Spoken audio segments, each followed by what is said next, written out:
أعوذ بالله من الشيطان الرجيم. بسم الله الرحمن الرحيم.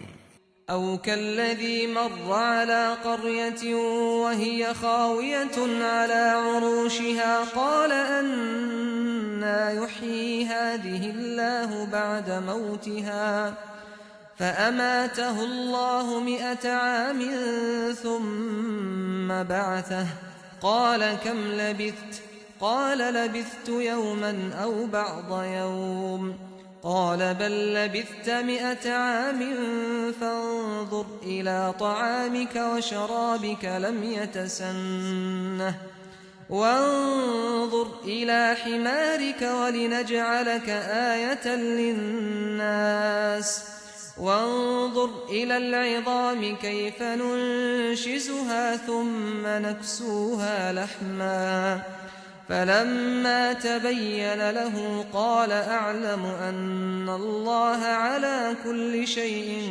قدير. یا اس شخص کی مثال ہے جس کا گزر ایک بستی پر ہوا جو اپنی چھتوں پر گری پڑی تھی.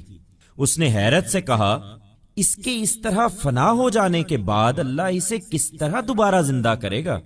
اس پر اللہ نے اسے 100 سال کی موت دی. پھر اس کو اٹھایا اور پوچھا کتنی مدت پڑے رہے؟ اس نے جواب دیا 1 دن یا اس سے کچھ کم رہا ہوں گا. فرمایا نہیں بلکہ 100 سال اسی حالت میں تم پر گزر گئے. اب ذرا اپنے کھانے اور پینے کی چیزوں کو دیکھو، ان میں سے کوئی چیز سڑی نہیں. دوسری طرف ذرا اپنے گدھے کو دیکھو کہ ہم اس کو کس طرح زندہ کرتے ہیں، اس لیے کہ تمہیں اس بستی کے اٹھائے جانے پر یقین ہو اور اس لیے کہ ہم لوگوں کے لیے تمہیں امید کی ایک نشانی بنا دیں. اور ہڈیوں کی طرف دیکھو ہم کس طریقے سے ان کو اٹھاتے اور پھر ان پر گوشت چڑھاتے ہیں.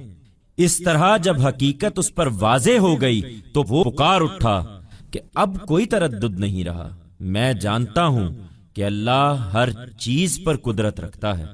Or is the example of that person who passed by a city which had fallen on its roofs.